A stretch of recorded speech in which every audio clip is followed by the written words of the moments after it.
Chapter 11. Word of the anonymous note on the master's door swept over Hazeltop like wildfire.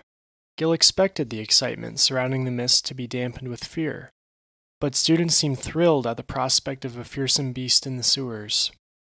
Students studying beastcraft fantasized of finding it, taming it. Bards and storytellers dramatized the mysterious beast, putting on a show on the green stage. Gil heard his first ode at the flask, eating with Hammond and Millie. A dark-haired boy stood like a statue on the nearby stage, warbling his way through the chorus. A beast of shadow and mist hunts our halls and through them crawls, searching for fools throughout the school to do the deed in our midst. The creature was massive, Hammond asked Gil again. Yes, Gil said, looking through the crowded room for Ray's pale hair. He had hardly seen her since the night in the sewer 3 days ago. Did you see any scales or feathers? Maybe some kind of hide? I've told you, everything was dark. I only saw the beast because it blocked off the light. Can we even be sure it was real? Millie asked. I mean, it could have been a trick of the light. Bright berries, I wish I'd been there. It was real, Gil said firmly. Okay, Millie allowed. But what's going on with an iron mask? It's like in some of the old stories, Hammond said at once. They both looked at him strangely. Gil was first to the draw. What do you mean? Hammond grinned. I seem to know something neither of you do. I like it. Tell us, Millie said. Like I said, some of the really old stories have an iron mask in them. How do you know this? Gil asked. And you're sure they're not just helmets? Hammond raised his chin like a baron's son. In case you didn't know, I'm a student here. I can poke around the egg, same as you. Gil smiled. Now that you know how to get in. Excitement mounted as Master Vale organized a search of the sewers. A letter was sent to Hightower, and 24 knights soon arrived at Hazeltop. They were quite different than the mustached, chubby knights that patrolled the grounds. These men were solidly built. Their armor was well polished, their horses groomed and strong. Their only deviance from a Hearthtail knight was their weapons. A battle axe with an arcing, chipped head. The browned, sweat-stained pommel of a straight sword. A scarred, beaten shield. Gil knew these were not for show. The search began. Hours ticked by, then days. Each night, the team returned from the sewers with the same news. Nothing to report. The search concluded after 3 fruitless days. The beast's mythic aura began to fade, and students reluctantly turned to studying for the midterm at the end of the week. The cauldron was a haze of lavender and mint steam as Gil and Rhea worked to complete the day's lesson. The sleeping potion was supposed to be a fern green, but theirs resembled prune soup. Rhea finished grinding the mint in the mortar and pestle, and Gil added it to the cauldron. A grassy steam cloud leapt from the potion to swirl in the haze overhead. The potion turned a brilliant green, and they grinned. This was no real challenge, as they had snuck into the cauldron last week to make sleeping potions prior to the sewer excursion. Still, Gil was always glad to make a potion well. Master Wicks came around sniffing cauldrons. He frowned at some, coughed over others. He inhaled their mist, and his eyes eased close. He stood for several long breaths, trance-like, before jerking awake.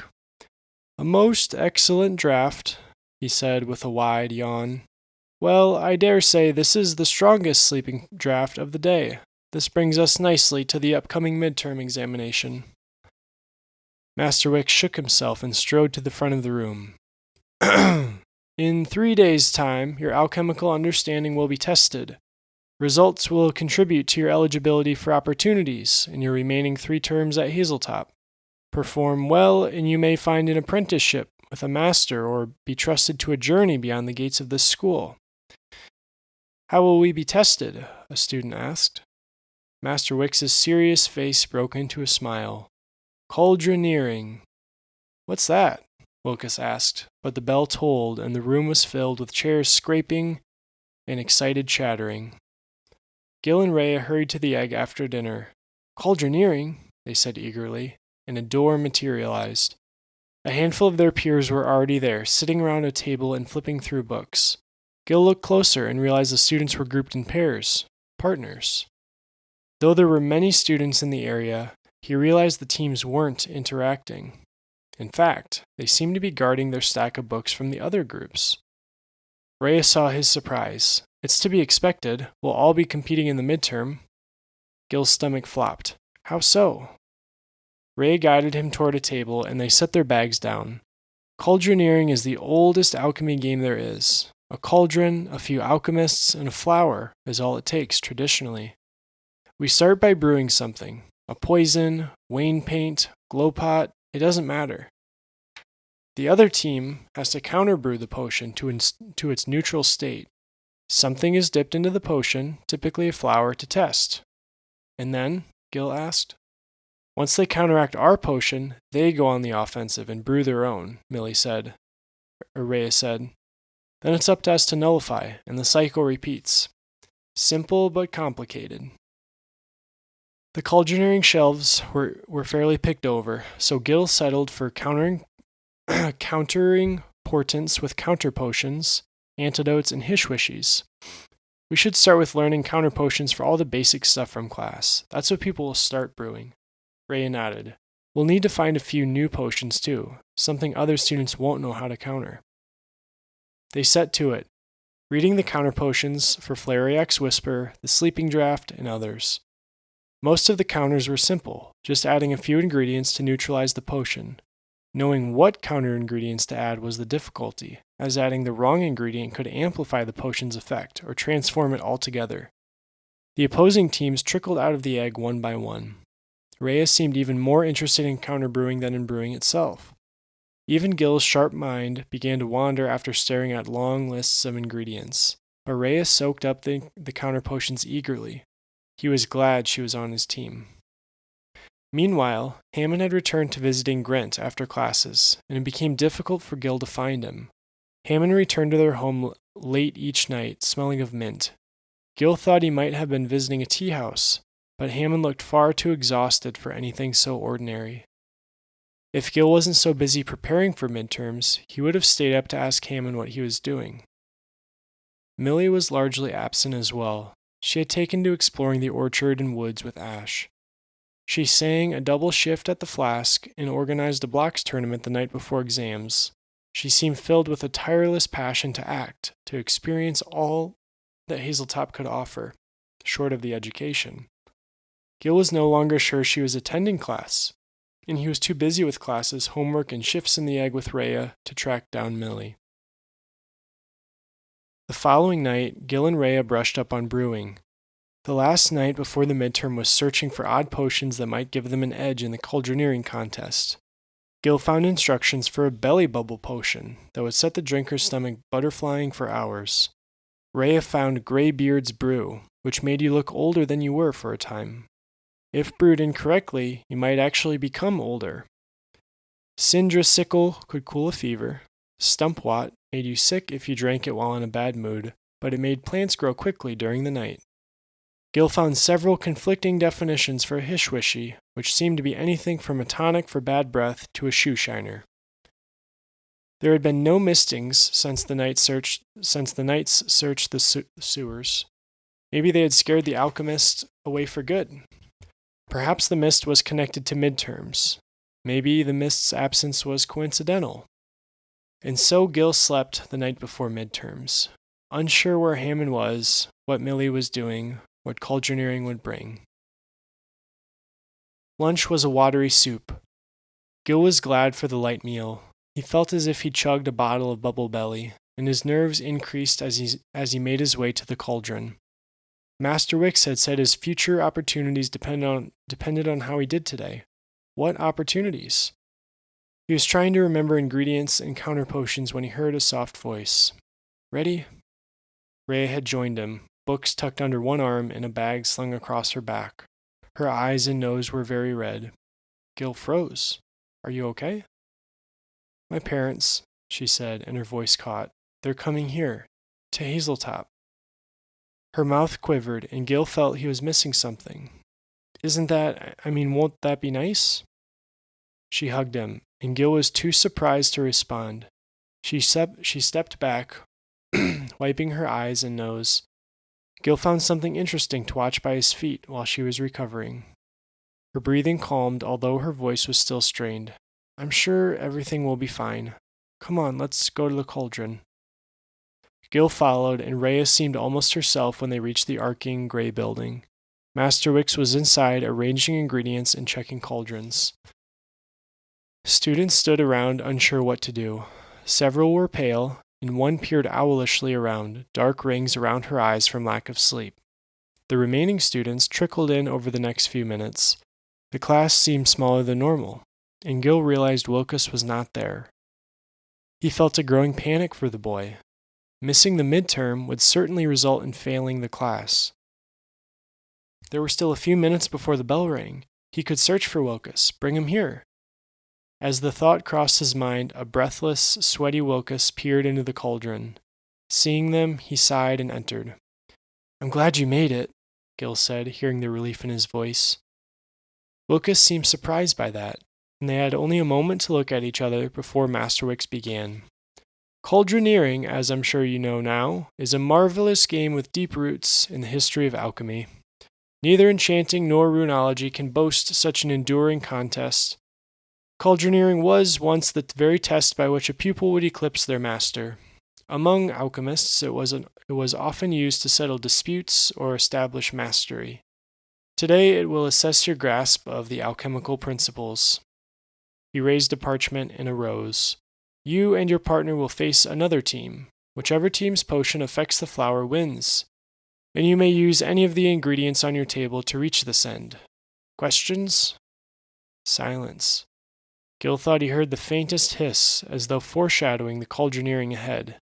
Master Wicks clapped, eyes dancing. Let's begin. Gil and Rhea were facing Wilkes and his partner, Meggie, in the 7th round. Part of Gil was glad for this. He could watch the first 6 rounds, maybe learn some strategy. The other piece of him, the nervous bit, the bigger bit, wanted to get the match out of the way now. Despite his nerves, Gil found he enjoyed watching cauldroneering. There was a beauty to the strategy of it. Each team discussing what the cauldron held and how to counter it.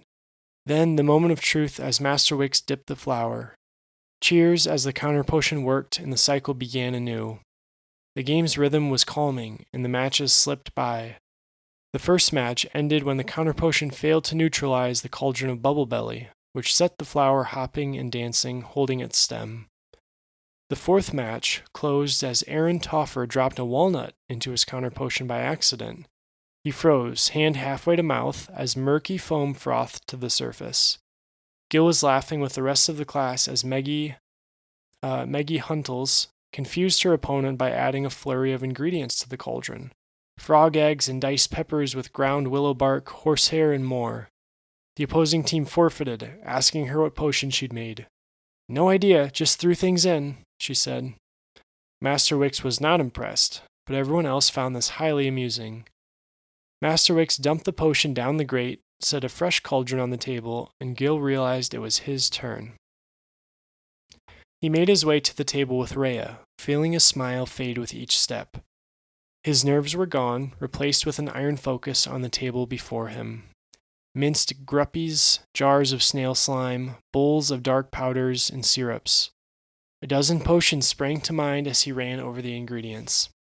Master Wicks added more.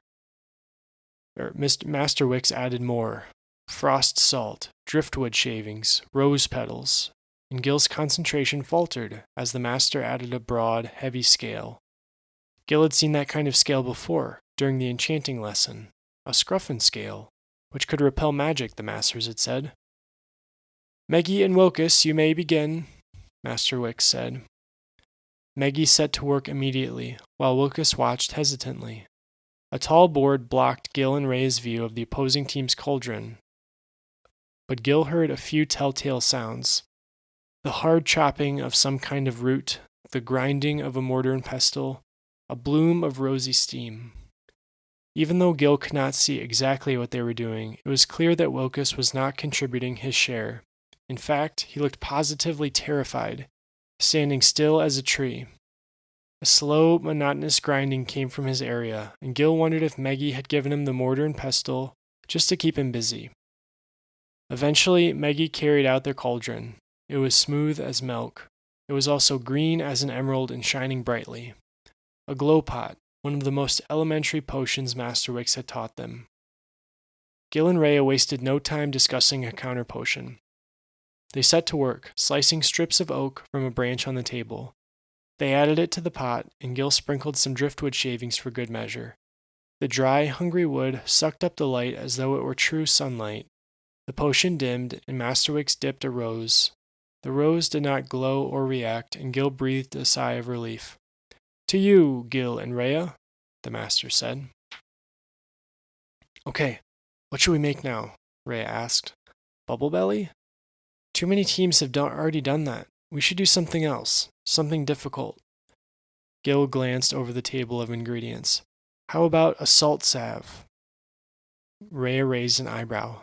"The counter potion is easy, but it's uncommon, and it looks like a half dozen other potions they could confuse it with. If they can't identify it, they can't counter it." The potion was simple. Mountain salt, ground mint leaves, a solution of liquids and saps, and constant stirring to dissolve the salt into the potion. If you stopped stirring or didn't stir fast enough, salt collected at the bottom, and the potion would be worse than pond water. Rhea ground the mint leaves, and Gil stirred the pot until all the pink grains of salt had vanished. "Brindle," he said calmly, and the surface shimmered for a breath. The result was a plain-looking gray potion. Rhea helped him set it on the center table. Maggie and Wilkes came forward. Wilkes was looking around uncertainly, but Maggie was confident. After a few minutes' inspection, she grabbed an evaporator from the cabinet and set it over the cauldron. Then she took tongs and lowered a hot rock directly into the potion. Steam hissed angrily. Great clouds arose from the potion for several long moments as the liquid vaporized. The steam was caught in the evaporator and dripped into a separate flask. Maggie looked inside the cauldron. A skin of salt encased the inside, which she scraped out. With it gone, she poured the potion back into the cauldron and smiled for Master Wicks. Master Wicks nodded and lowered the rose into the liquid. Nothing happened, and the game continued. With each round, Gil noticed Wilkes's contributions decreasing. At first, he still seemed to point toward an ingredient or grind something, but by the third round he was not even watching. She tried asking him to do something, but his face reddened with each of Maggie's quiet directions. There was a sharp crack during the fourth round as he raised the pestle overhead and slammed it down into the mortar. "Step outside, you've lost control," Master Wicks said sharply. "Alchemy is control and understanding. You are demonstrating your lack of both. You might as well have cast iron into the cauldron and given us all the rust. Be gone." Wilkes stormed outside, and there was an unpleasant pause. "Carry on," Master Wicks said to the three of them. "You'll have to counter potion without your partner, Maggie." He paused, brow furrowing, and then Gil heard it. A high, wailing whistle coming from below their feet. Master Wicks spun as mist geysered from the grate and blasted around the cauldron. "Run!" someone yelled, and the world was gray, startled cries, crashing chairs. In the chaos, Gil rammed into his table, sending the ingredients clattering across the floor. He tripped and crawled forward blindly. Never before had he realized his dependence on sight. His hand reached stone, the cauldron's wall. The world was swirling wildly. Sounds echoed crazily around him. He felt a cabinet and pulled himself to his feet, taking a few lumbering steps before cracking into another table. He breathed in sharply. He waited for burning heat or icy cold to scorch his lungs, but there was nothing, only humid, warm air. There was a bang and a gust that drove him painfully to his knees. The mist whipped away, blasting out windows, rushing out the front of the cauldron. Several students were sprawled on the floor, clutching tables like Gil. Some had made it outside, including Rhea, who looked stunned. Master Wicks drew a handful of clear spheres from his cloak and cast them toward the ceiling. There was another thunderclap, and a fierce wind drove away the last of the mist. "Is everyone all right?" Master Wicks called. Nobody said otherwise, and he carefully moved back toward the grate. He stepped carefully around the maze of ingredients scattered across the floor and around the grate. His bucket of roses had fallen, and one red rose hung over the grate. The last of the mist clawed at the flower before dissipating. Master Wicks peered through the grate. A cauldron at the base of the ladder. His face was unreadable as he dismissed the class. Gil felt a strange mixture of confusion and elation. Had that really been the mist? It seemed no more dangerous than steam from a teapot. And who had put the cauldron below? Had he even passed the midterm? It suddenly didn't seem to matter.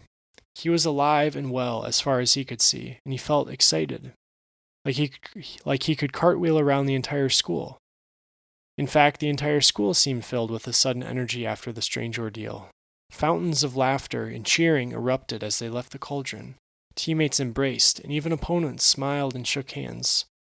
Rhea seemed equally joyful at their strange situation, and something in her smile pulled the words from him. Would you go with me to the snowball? That would be really... She stopped, her grin fading. I would like to go, really, but I promised my parents I wouldn't. Okay, Gil said, and that sudden energy drained from him. Why had he gone and blurted this out?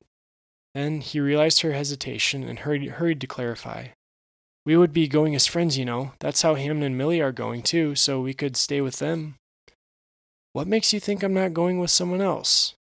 He flushed royally. He hadn't even considered the possibility.